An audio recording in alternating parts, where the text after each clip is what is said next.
Hey everyone, welcome back to another video. Today we will be discussing how to zoom in on a CapCut video.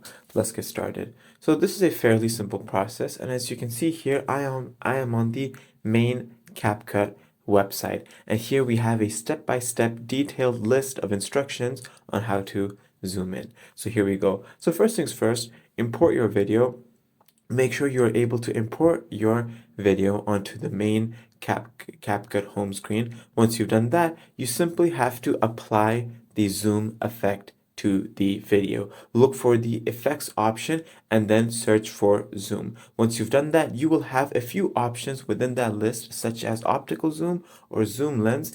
Go ahead and drag the effect that you would like to the timeline and place it on your video clip. Once you've done that, go ahead and adjust the zoom's effect and speed to your preference. It's as simple as that, and now all you have to do is simply export and share, and your video is now made. It's as simple as that. Now, I hope this video was helpful for those watching. Thank you.